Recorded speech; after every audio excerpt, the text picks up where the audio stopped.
Hey guys, I'm Aaron and we're in Seattle, Washington at the Seattle Aquarium to learn about the Ocean Pavilion expansion. Today, we're going to learn how this was built in SketchUp.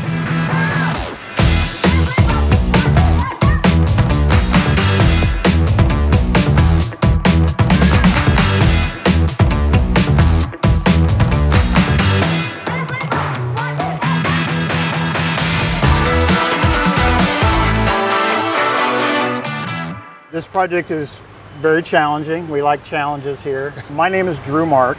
I'm a senior project manager for Turner Construction. It's unlike any other project that I've ever been on in my 25-year career. How many habitats like this have you been involved with building? I've been involved with multiple aquarium projects on various scales. Are you Turner's aquarium guy? I'm an aquarium guy for Turner Construction, yes. Wow, that's awesome. Well, hey, can we go in and walk around and check it out? Yeah. Let's go. Let's go. All right.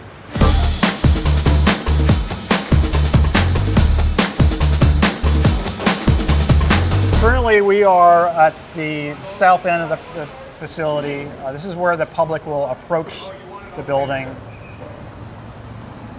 We're looking at an acrylic window that looks up into the reef exhibit. So before you even buy a ticket to enter the aquarium, you'll be able to look up at the exhibit and see the sharks and all the various species swimming around overhead. This is the first glimpse of the major concrete structure that's the reef exhibit itself, which also holds up the roof and all of the steel around it. Wow.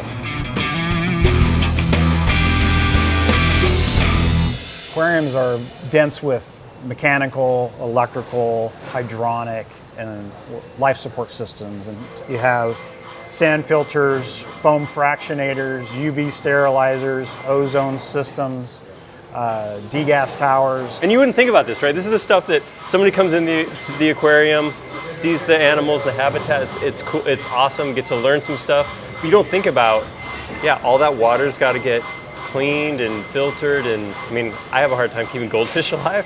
So thinking about this level, it's pretty incredible.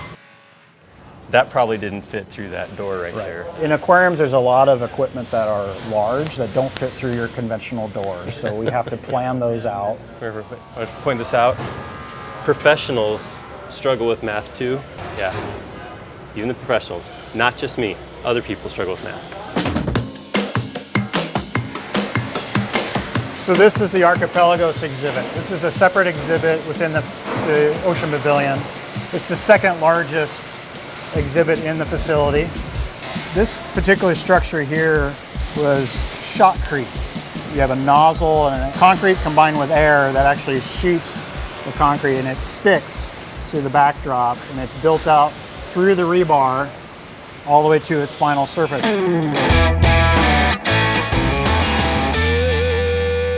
This is called One Ocean Hall. This is the main gallery for the public. You get this beautiful, very complicated feature stair that has helical stringers, very complex to fabricate. Because you need more challenges in a job like this. Exactly.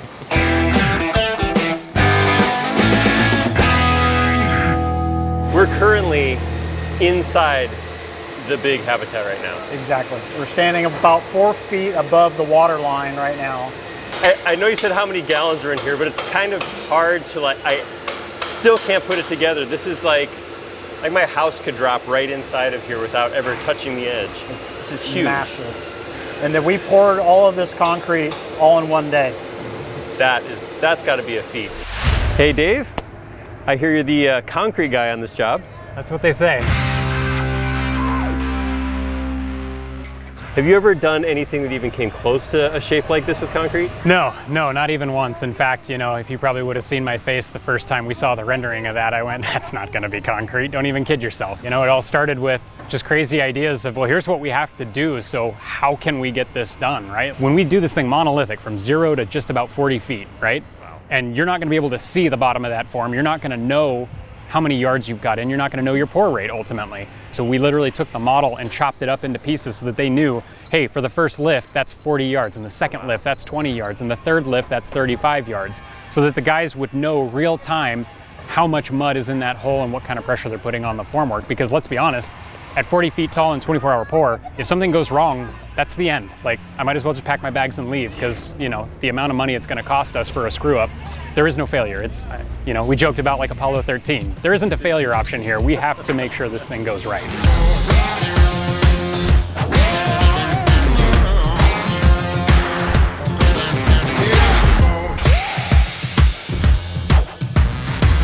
That's quite a view.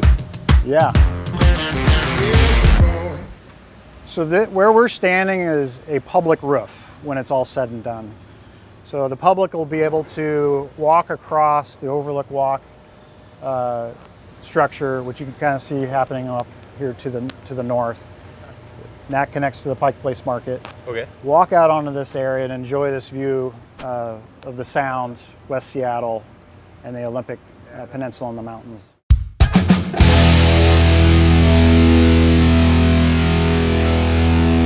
Hey, I'm Aaron. Saw. Nice to meet you. Nice to meet you. I'm a VDC project manager, running concrete modeling and concrete coordination for Seattle Aquarium.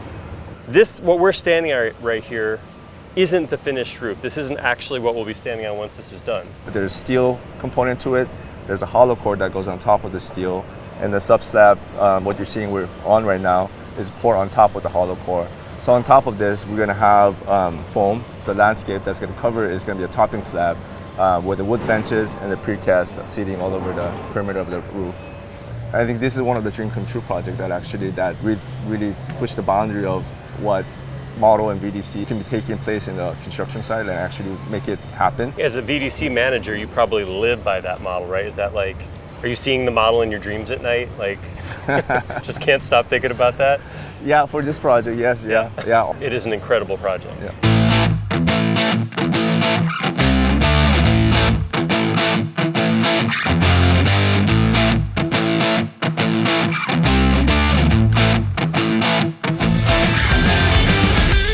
As much as I love walking around the job site, couldn't help but wander across the street and check out the existing aquarium.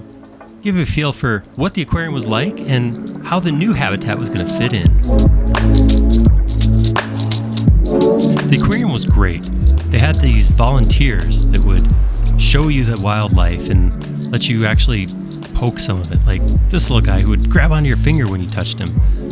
It was awesome to get questions answered and get permission to touch the wildlife.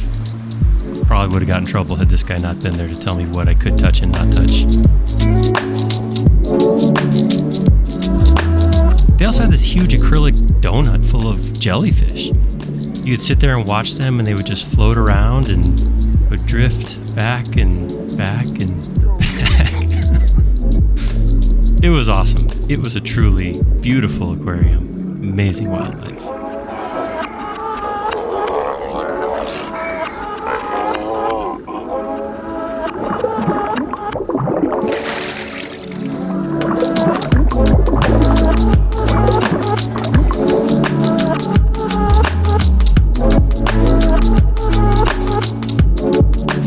Understand the innovation happening at Turner VDC, we had to talk to Sean Beatty. I started on the project early on during the sales phase, and initially I helped do a lot of the logistics planning for the project.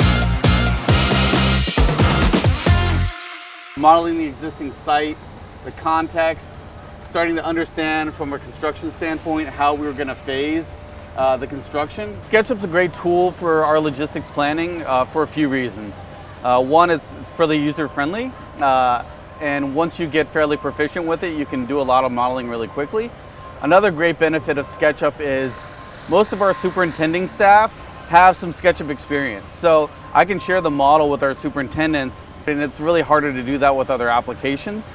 Other applications obviously are more complicated, the licensing is more expensive. While in SketchUp, we have that ability to collaborate really easily. Some of the newer features like Scan Essentials, being able to integrate point clouds of existing conditions, wasn't available when we started this project, but that's becoming the standard for our projects moving forward. It's been a real game changer for dialing this stuff in. Let's get it.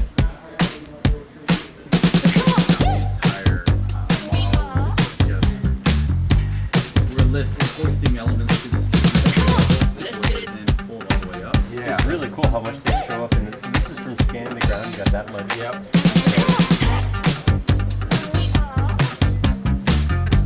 After getting to see a little bit of the modeling process, I got to hang out with VDC engineers Sebastian and Arash and learn a little more about their process. We usually are given the final details and we build the model for construction, but this one was more like a design and build process for us.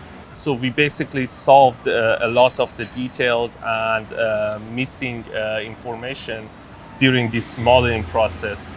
I like what I do, and I like working with Sketch, especially because it's my main tool. And when you have a new challenge, you just want to use this as an opportunity to maybe learn more. And this was one of those that you knew that it was going to be special, yeah. What's it like to work on something you know is going to have a stamp and leave its mark on Seattle forever? Early on, we really knew this was going to change the face of Seattle. Kind of made me feel that I had to like kind of push myself a little bit more, you know, to make something that later on you will be proud of. And this is the model, just as like we got it, DWG file. Oh wow! You can see it here. It might look cool, but it's not ready for like SketchUp because I need to clean it up and prepare it to get it to layout. This scene is basically just plywood and foam, right? And I have another scene for each one of the blocks that shows in the progress and the whole assembly. So the idea is that I could like overlay this, right? You see the white out, basically whatever is just 2D or vector, I could just have as a separate, so that way it's like more efficient with layout. And wherever is just background, I have it as a rasterized background model. So it looks like in here, the idea of saying, you know, here's what it looks like from above, here's what it should look like in 3D, like that was enough, that was sufficient information to tell people where these all go. Yeah. They gave me a very good idea of what they wanted because they say, we want something like IKEA like drawings, assembly drawings. And I was like, okay, that's like excellent because I know what they mean. They want like something simple and like sequence that could be easily read. You just got to rename it to a Kazilzdufluk or something like that. Take the vowels out. Yeah. So wow. yeah. That's awesome, and to see that in SketchUp and layout. Because I mean, I don't know if you've heard, but like, can't do big models with layout. Can't do lots of deals in layout. The thing I like about this project is like I have some experience with layout, but I didn't get the chance to push the software to its limits. So this was a great example because there's then changing pages in layout. Like if I will go to the next page, you see how quick they refresh. This is, I don't want to go to your head too much, but this is beautiful layout work. This looks awesome. It's amazing. Thank you. I think it worked out pretty well. So Sebastian, you just mentioned that this isn't actually your first film project with SketchUp? No, I actually used to work for a, I think, very well-known guy in the SketchUp community, Joshua Cohen, Fat Pencil Studio. And you got me in camera working with a computer, working in SketchUp since early on, yeah. All right. Well, that does make you a SketchUp all-star at this point. I guess so, yes. Congratulations. Thank you.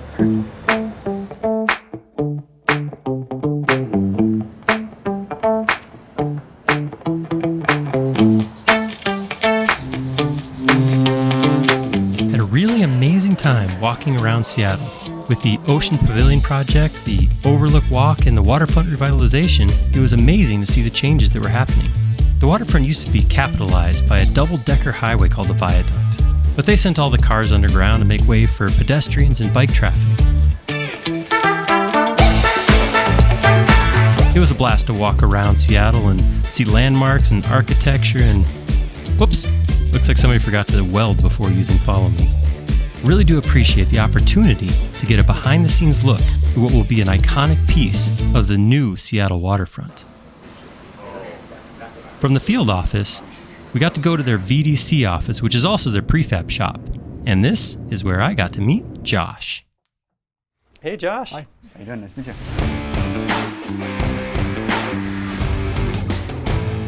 So this area here is our prefab shop. This is where we do all of our digital fabrication for all of our jobs. So this is some of the pieces, the typical that would come off of the CNC machine for the CNC cut formwork.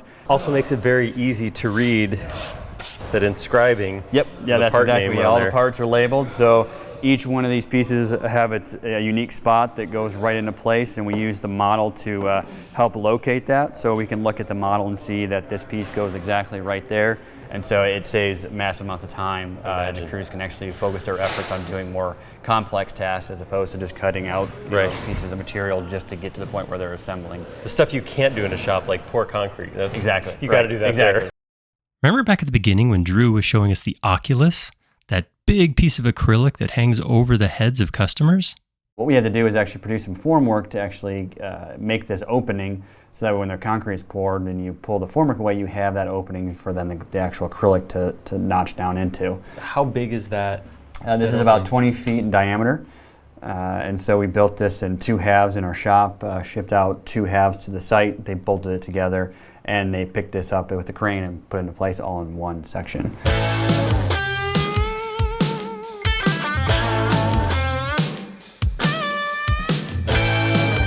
We have a lot of ribs that are kind of producing the shape for us, but an added complexity is that there's no straight line in this.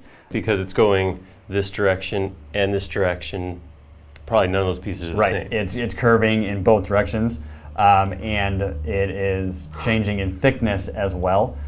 The wall thickness on the bottom is much thicker than it is at the top. On these, I assume these pieces were just shipped, assembled just like this and shipped just Yes. like. The survey crew is actually able to use this model. I share this model on Triple Connect with them, and they can actually pull up the points of all of these locations in the model and then actually shoot those in with the total station on site to know where the corner of this formwork needs to go. And so they can utilize this model in 3D on the actual the total station that they're using and know that the formwork is going in the correct location per the model.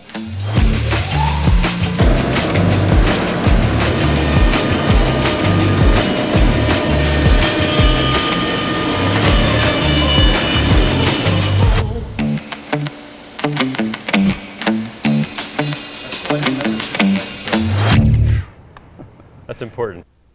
Obviously, we've highlighted the major modeling efforts we've done in terms of concrete, MEP coordination, but there's tons of random smaller models that we help the team figure out issues in 3D that are often somewhat overlooked scopes. One of the features we weren't able to see because they hadn't installed it yet was what they called the bosun chairs. These were a series of seats connected to overhead rails that would allow maintenance workers to get to the lights that were throughout the building. They were able to use a SketchUp model to identify exactly where these rails went and how they would connect. I have a couple of examples here. This coordination clearance, door swings, jib cranes. Oh, I also had an elevator model in here. We're trying to make this as realistic as possible and replicate what's going on in the site.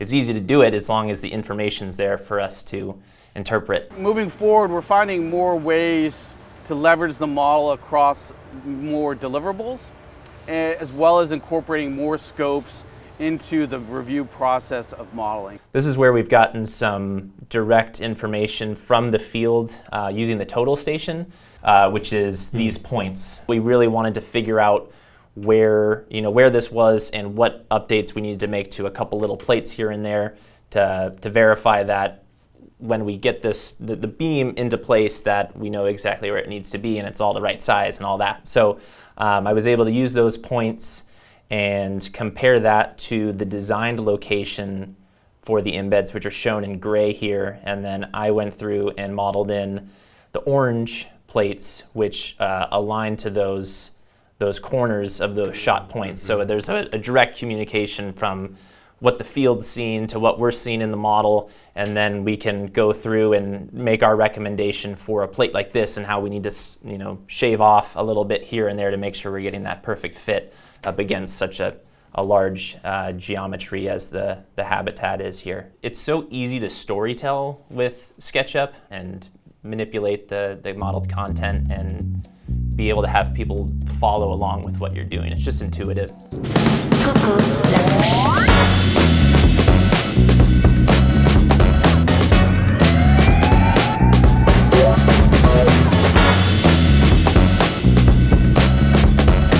This was funny. We asked all the guys in the shop just to get together and have a fake meeting. Gesture towards the screen and talk about some stuff and pretend like you're solving a problem. And then they did. It was amazing to see a team come together and work through a problem live. There were 100 places where we could have stopped and said, this can't be done, right? We don't know how to solve this, we can't figure this out. Right. We can work with the design team, we can work with the rebar contractors, we can work with our concrete suppliers, we can work with our formwork guys to figure out the right solutions, and from there evolved our ultimate means of how we actually got it done. It's awesome. So lots of communication, lots of talking, passing stuff back and forth, and working together on it. Absolutely. It hasn't fully hit me yet, but I'm sure in 10 years when I'm visiting with my daughter and we're walking through the aquarium, you really get a sense of accomplishment. It's an ambitious project, but it's going to be extremely striking once it's done, and a real case study of what we're capable of construction-wise. I want to give a huge thanks to everybody at Turner who made our stay so informative and so hospitable. And a special thanks to our buddy Renzo DeFuria. Thanks for watching Built in SketchUp, and we'll see you next time.